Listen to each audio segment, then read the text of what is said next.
African history is world history. Why do we say that? Because if it is to be believed, Africa has contributed nothing to the world, Africans have contributed nothing to the world, and that's far from true. So in this short space of time, we will try to share why that is. The first things as Africans we do is that we acknowledge our ancestors. We pour libation for those who have gone before. So we acknowledge them. So I will pour libation. This water. I pray to my ancestors to join us today to help to guide us. I call on our ancestor, Ya Santava. I want you to say, yeah, yeah.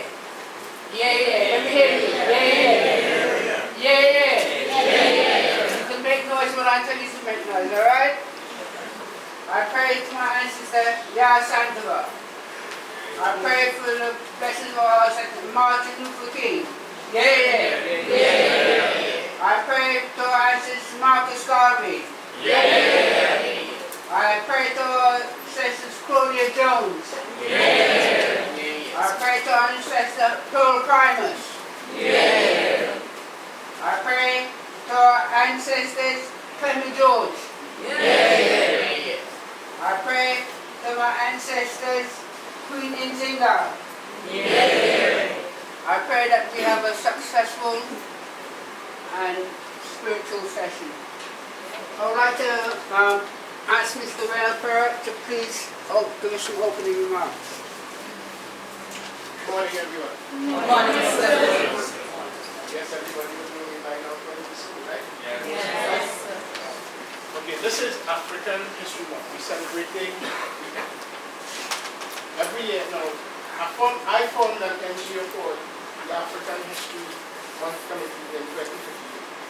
And because of the United Nations Declaration for People of Africa, we said we celebrate African History Month every year in November. All over the world, or especially in the United States of America, it was celebrated not in this part of the year, but the earlier part of the year. Since we formed the organization, we have been talking about reparations and African history. And as the first speaker said, Africa has contributed quite a lot to the world and to the economic growth of the world, right? We know that Africa has been taken advantage of and still is being taken advantage of, because Africa is a it is the wealthiest country in the whole world. So everybody going down to Africa, taking advantage of Africa. Even somebody told me the other day that the Chinese going down there for business, but business, it's a form of modern slavery. Right? The Chinese going down there, yes, but they're gonna pull wealth out of Africa also. Everybody is doing it. So, as we celebrate African History Month, for the last 4 years, we have been celebrating it. And this year, as you see, our theme is, I have a dream, Dr. Martin Luther King. And the dream continues from Dr. Martin Luther King to Barack Obama. And the most significant thing about these two videos we're going to show you today is about education. Education in terms of getting yourself prepared as young people to move forward in a world that the changes that is taking place in this world is so fast now. Some of us, or most of us, don't even know that it was a black man who came about with fiber optics to bring about the internet. And if you ask most people,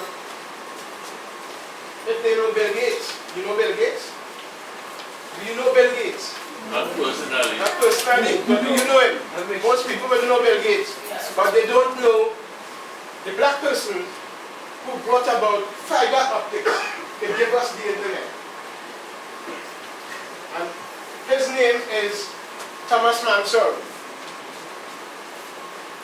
Right? So today we're celebrating African people, and we're celebrating the dream of Dr. Martin Luther King, who has taken the American spirit, or the black American spirit, right up to the top to move black people forward into the world of progress.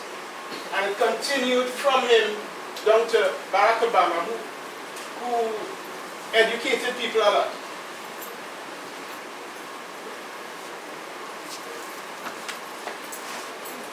I know that it is tempting to love what seems good about you, like your generosity, when also you can disguise what feels truly awful about you. So I guess that you can say to a part of yourself that you would like to take a hike and not come back. The problem is that when you judge a part of yourself like that, you conclude you are best off by getting rid of it, and that's the opposite of what's going to help you generate more success and deeper satisfaction. Your need to draw upon everything that is available to you. There's also the practical dynamic expressed by Carl Jung. What you resist persists. You can either change the way you express yourself or parts of yourself. You can recover from destructive patterns that destroy or hurt you, or you can adapt strategies from the past that don't work anymore.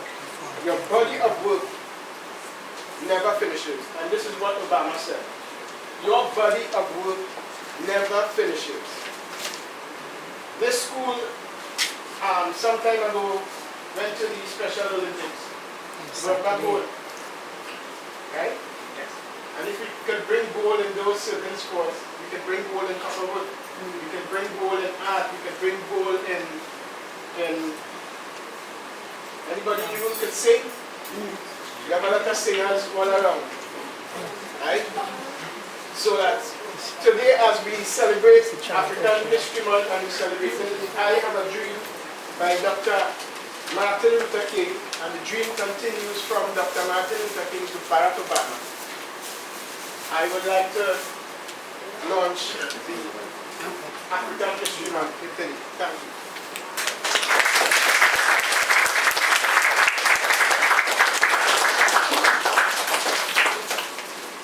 I would also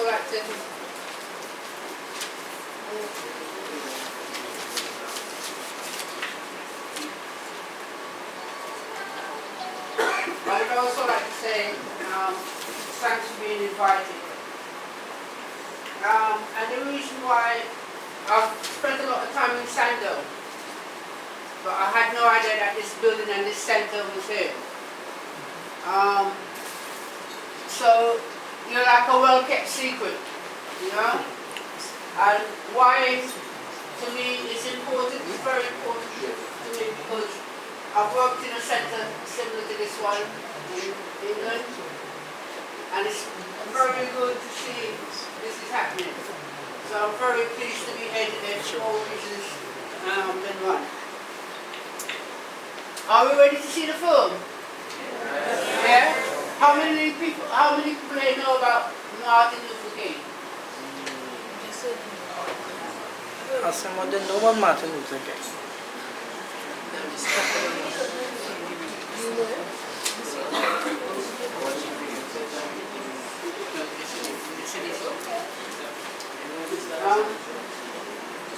Robert, how many people here know about Martin Luther King? Alright?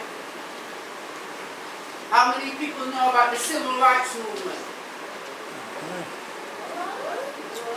The Civil Rights Movement.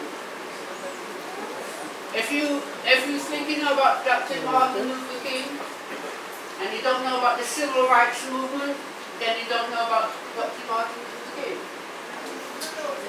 It's important to understand why the civil rights movement. Dr. King was drawn into the civil rights movement. And he was drawn into the civil rights movement because of discrimination. The civil rights movement also set the foundation for other movements. The rights around disability and differently abled also. So the civil rights movement is a foundation for a lot that happened, a lot of change. So it's important. This is not just an exercise, if you're really interested, this is not just an exercise in praising Dr. Martin Luther King.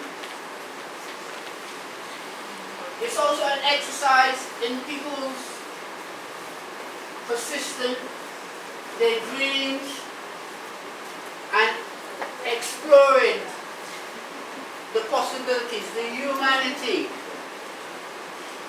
So people tell us that for a number of reasons, because of race, because of our different abilities, that we're somehow different, that we're not somehow part of mainstream society. We know all of this to be false. So it's very important to get an understanding not only of Dr. Martin Luther King, but what he stood for.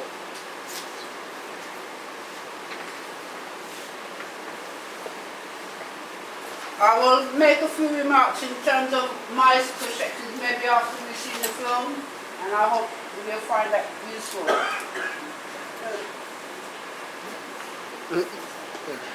Yeah, cool. No. He said it's fine with that. Huh? He said it's... You wanted to say something? Yeah, he's fine with the If you Bluetooth, want he to said. say a few words, I Yeah, go can. ahead. Alright, so just add what Mr. Perrott and Mr.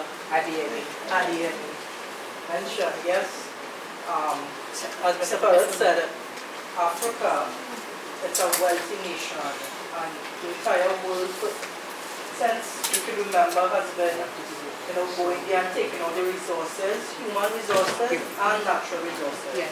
And Africa has contributed to the building of the entire world, and it's a good opportunity for each one of you all here to learn a little bit too. Alright, and as Mr. Perrott said, education and learning is continuous.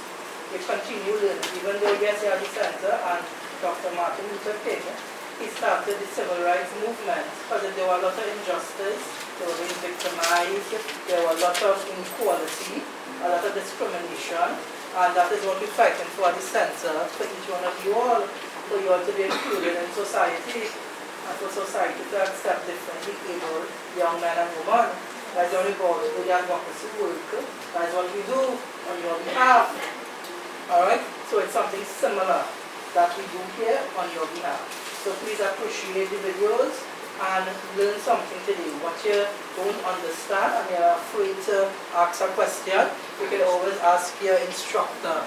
You can always ask one of your instructors or myself or somebody who will give you the correct information. Because none of you all know what is the civil rights movement, and it's a very important part of history. And you need to learn that. Alright? So from today on, we're going to start to learn. Okay? Yes, sir. Alright, so thank you all very much, and again thanks to Mr. Perrott and the guest speaker. So, Ron.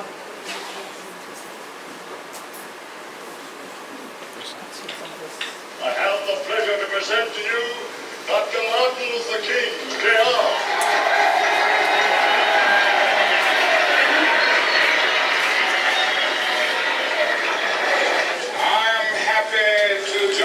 With you today in what will go down in history as the greatest demonstration for freedom in the history of our nation.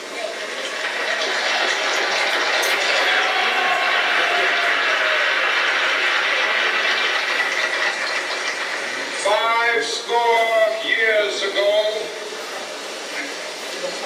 a great American in whose symbolic shadow we stand today signed the Emancipation Proclamation. This momentous decree came as a great beacon light of hope to millions of Negro slaves who had been seared in the flames of withering injustice. It came as a joyous daybreak to end the long night of their captivity. But 100 years later, the Negro still is not free. 100 years later, the life of the Negro is still sadly crippled by the manacles of segregation and the chains of discrimination. 100 years later, the Negro lives on a lonely island of poverty. I have a dream that one day this nation will rise up and live out the true meaning of its creed. We hold these truths to be self-evident that all men are created equal.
Next one, is it? Right, one thing? No, this one. Okay. Some like to set up this. Did anybody like questions? Has anybody seen that before? No? Yeah. Well, some information. That's probably one of the most important speeches in this century. If not one of the most important, it's probably one of the most important speeches of this century.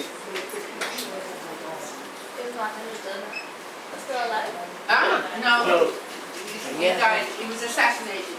What year? That would have been about 1966. 66. This was in 63? 68, yeah. 68. 68. Yeah. But that is probably one of the most important speeches. So that's why they assassinate them for standing up the rights of black people. It's possible because what you have to understand in terms of the civil rights movement, the impact of the civil rights movement stirred up a nest, an ant's nest of racism, and as we move on, we'll talk about that. Still relevant today. But what Martin Luther King and the role that he set down would have actually impacted and challenged the society. Very true. Right? So this is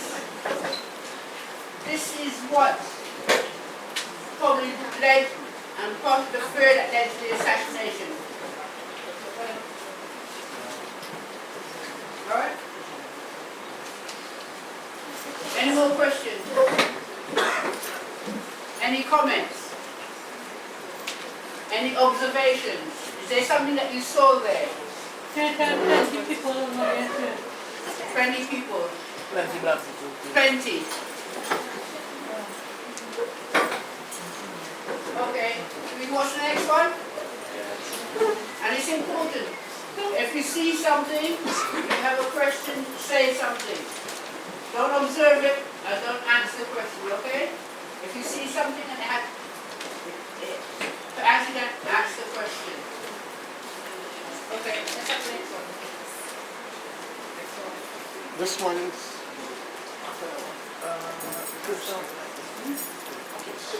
Carol, right. Yeah, let's have people.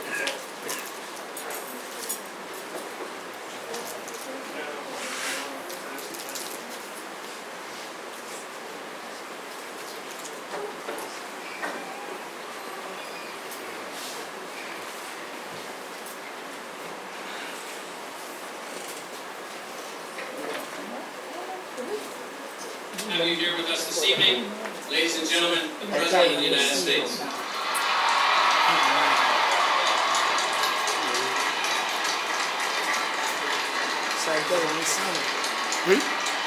You can't see?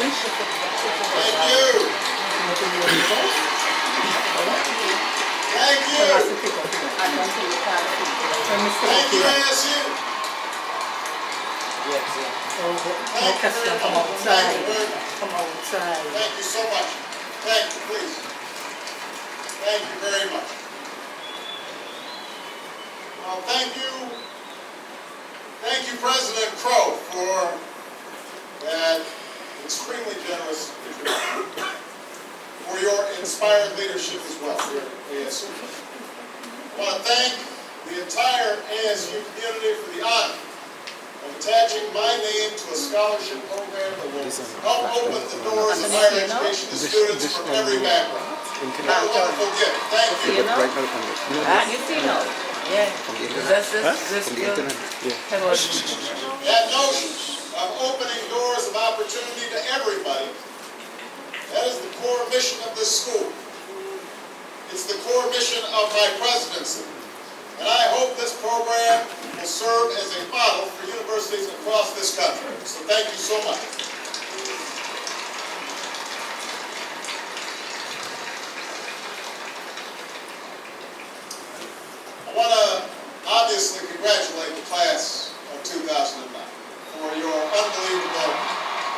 you.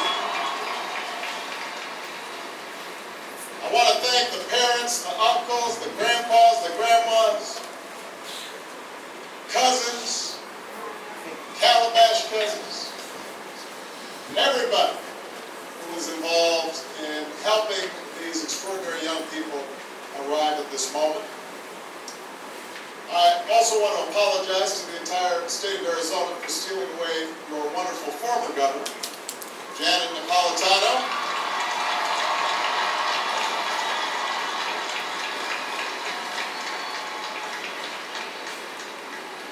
But you've got a fine governor here, and I also know that Janet is now applying her extraordinary talents to serve our entire country as the Secretary of Homeland Security, keeping America safe, and she's doing a great job.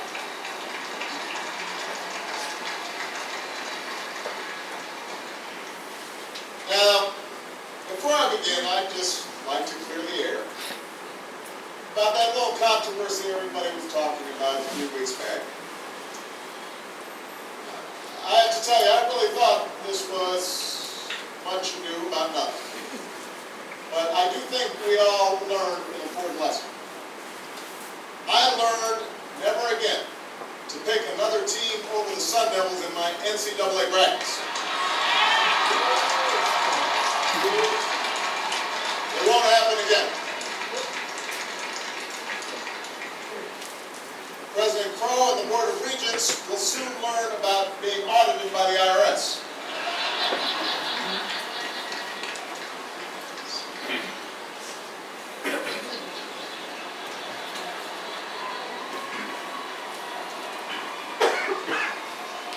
Now, in all seriousness, I come here not to dispute the suggestion that I haven't yet achieved enough in my life. First of all, Michelle concurs with that assessment. She has a long list of things that I have not yet done, waiting for me when I get home. But more than that, I come to embrace the notion that I haven't done enough in my life. I heartily concur. I come to affirm that one's title, even a title like President of the United States, says very little about how well one's life has been led. That no matter how much you've done or how successful you've been, there's always more to do, always more to learn, and always more to achieve. Yes, man. Yes.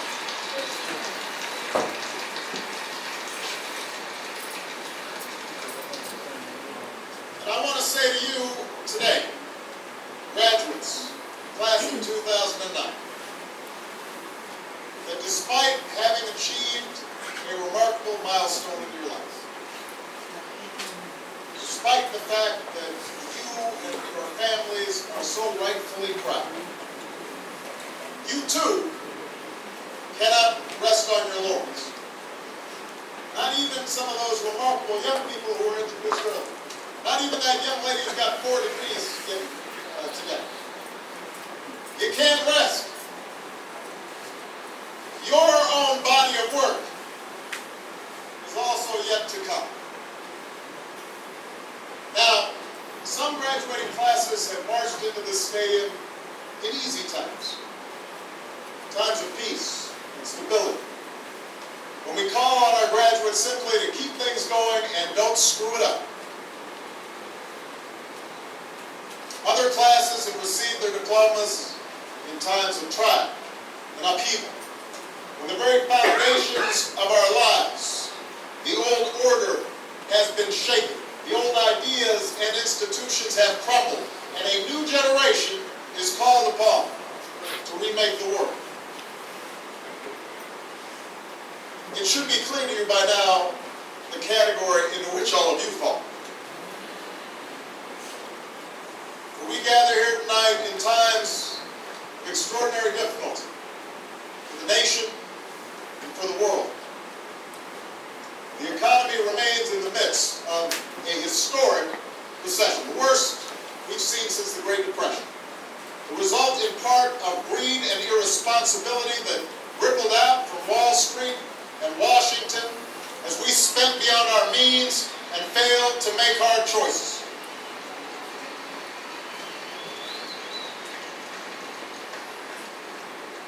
We're engaged in 2 wars and a struggle against terrorism. The threats of climate change, nuclear proliferation, and pandemic defy national boundaries and easy solutions. For many of you, these challenges are also felt in more personal terms. Perhaps you're still looking for a job. You're struggling to figure out what career path makes sense in this disrupted economy. Maybe you've got student loans. No, you definitely have student loans. Or credit card debts. And you're wondering how you'll ever pay them off. Maybe you've got a family to raise. And you're wondering how you'll ensure that your children have the same opportunities you've had to get an education and pursue their dreams. Now, in the face of these challenges, it may be tempting to fall back on the formulas for success that have been peddled so frequently in recent years. It goes something like this. You're taught to chase after all the usual brass rings. You try to be on this who's who's list or that top 100 list. You chase after the big money. You figure out how big your corner office is. You worry about whether you have a fancy enough title or a fancy enough car.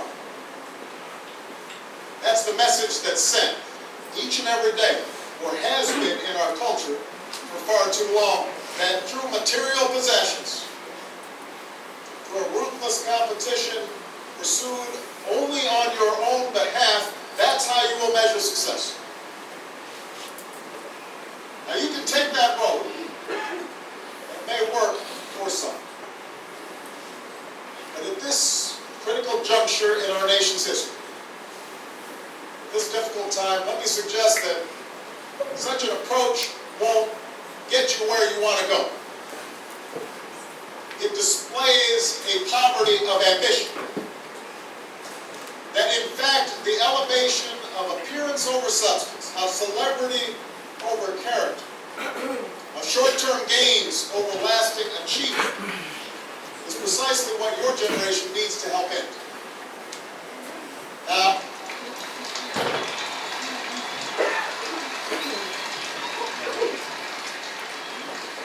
ASU, I want to highlight 2 main problems with that old, tired, me-first approach to life.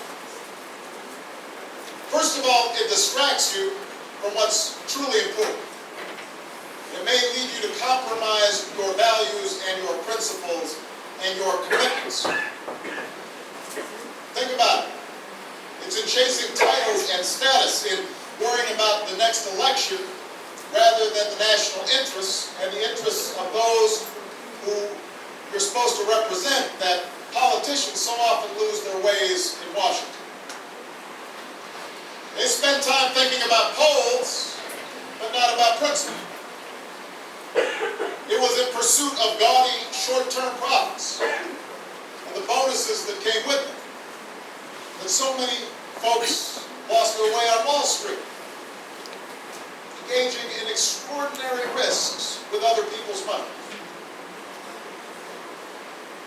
In contrast, the leaders we revere, the businesses and institutions that last, they are not generally the result of a narrow pursuit of popularity or personal advancement, but of devotion to some bigger purpose, the preservation of the Union, or the determination to lift a country out of a depression, the creation of a quality product, a commitment to your customers, your workers, your shareholders, and your community, a commitment to make sure that an institution like ASU is inclusive and diverse and giving opportunity to all. That's the hallmark of real success.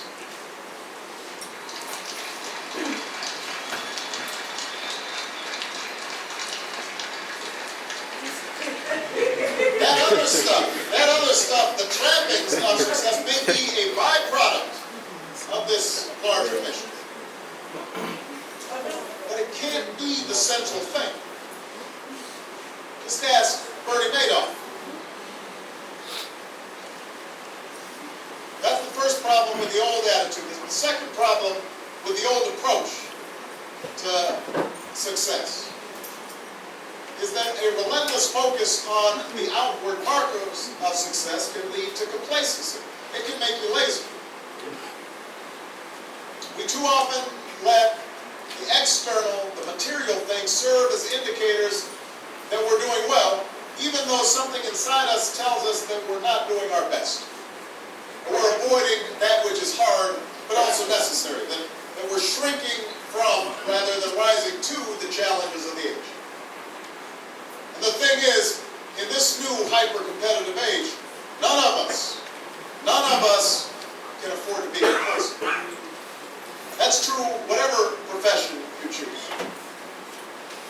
Professors might earn the distinction of tenure, but that doesn't guarantee that they'll keep putting in the long hours and late nights and have the passion and the drive to be great educators.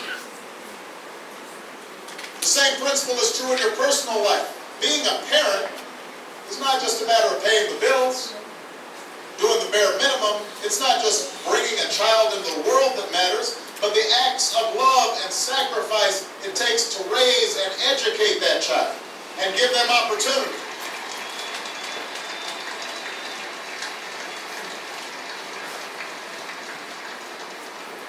It can happen to presidents as well.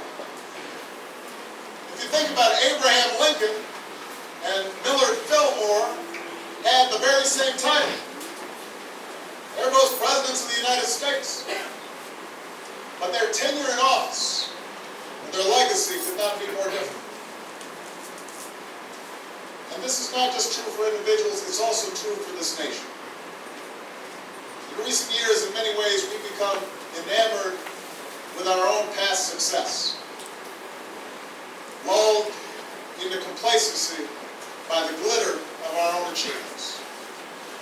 We've become accustomed to the title of military superpower, forgetting the qualities that got us there.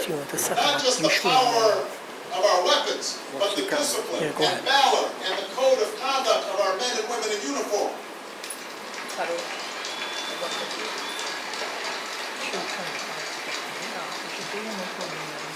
The Marshall Plan and the Peace Corps and all those initiatives that show our commitment to working with other nations to pursue the ideals of opportunity and equality and freedom that have made us who we are. That's what made us a superpower.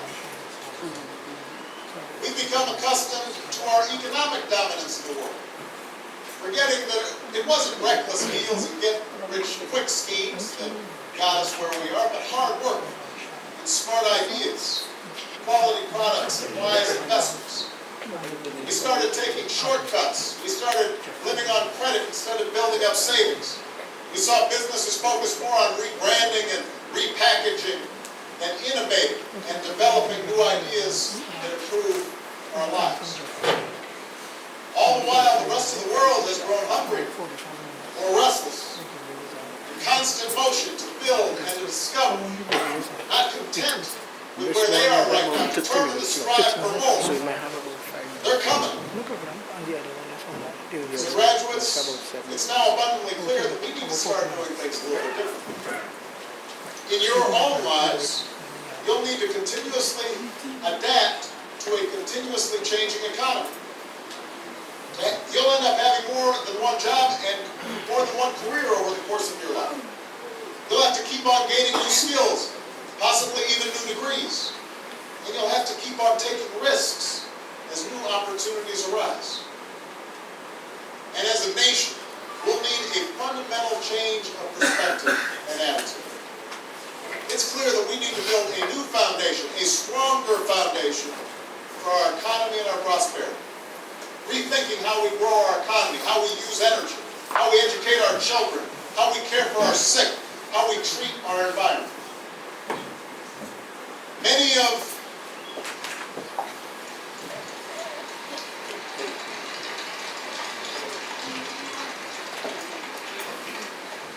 our our current challenges are unprecedented. There are no standard remedies, no go-to fixes this time around. In class of 2009, that's why we're going to need your help. We need young people like you to step up. We need your daring, we need your enthusiasm, we need your energy, we need your imagination. And let me be clear, when I say young, I'm not just referring to the date of your birth certificate. I'm talking about an approach to life, a quality of mind and a quality of heart. A willingness to follow your passions, regardless of whether they lead to fortune and fame. A willingness to question conventional wisdom and rethink old dogmas. A lack of regard for all the traditional markers of status and prestige. And a commitment instead to doing what's meaningful to you, what helps others, what makes a difference in this world.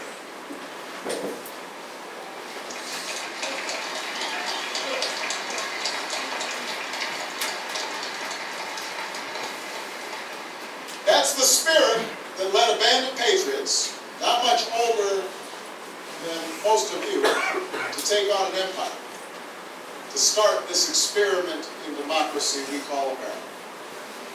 It's what drove young pioneers west, to Arizona and beyond.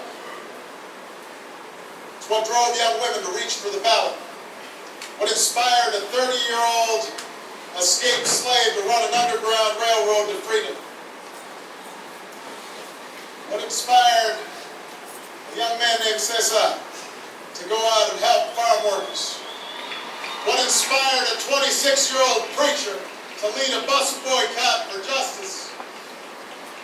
It's what led firefighters and police officers in the prime of their lives up the stairs of those burning towers, and young people across this country to drop what they were doing and come to the aid of a flooded New Orleans.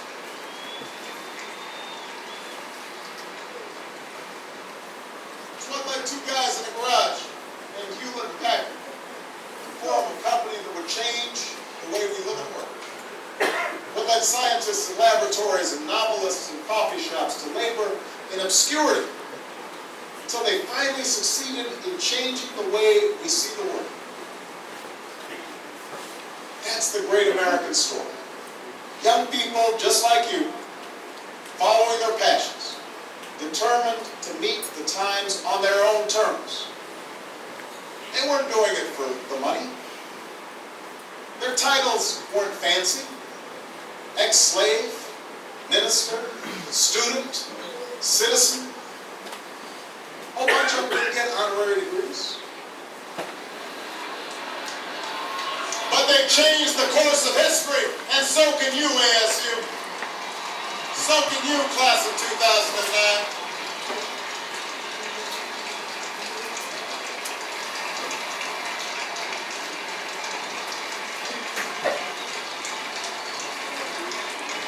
So can you.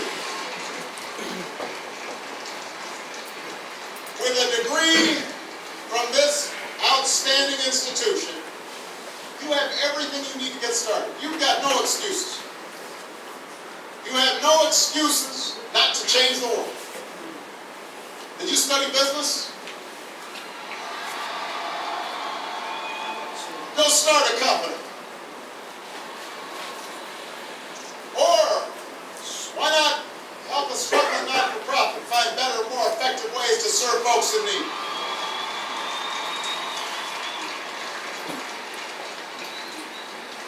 You study nursing? Understaffed clinics and hospitals across this country are desperate for your help. You study education?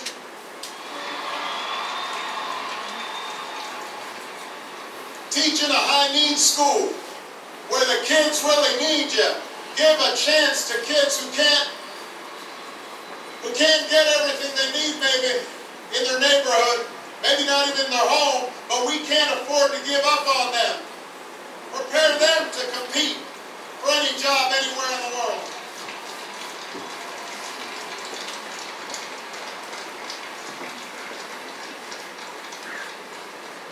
You study engineering? lead a green revolution, developing new sources of clean energy to empower our economy and preserve our planet. But you can also make your mark in smaller, more individual ways. That's what so many of you have already done during your time here at ASU. Tutoring children, registering voters, doing your own small part to fight hunger and homelessness, AIDS, and cancer. One student said it best when she spoke about her senior engineering project building medical devices for people with disabilities in a village in Africa. Her professor showed a video of the folks they'd been helping, and she said, when we saw the people on the videos, we began to feel a connection to them. It made us want to be successful for them. Think about that. It made us want to be successful for them. That's a great motto for all of us. Find somebody to be successful for. Raise their hopes. Rise to their needs. As you think about your life after graduation, as you look into the mirror tonight after the party is done,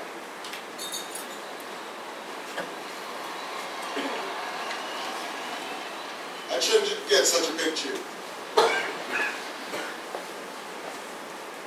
You may look in the mirror tonight, you may see somebody who's not really sure what to do with their lives. That's what you may see, but a troubled child might look at you and see a mentor. A homebound senior citizen might see a lifeline. The folks at your local homeless shelter might see a friend. None of them care how much money is in your bank account, or whether you're important at work, or whether you're famous around town. They just know that you're somebody who cares, somebody who makes a difference in their lives. So class of 2009, that's what building a body of work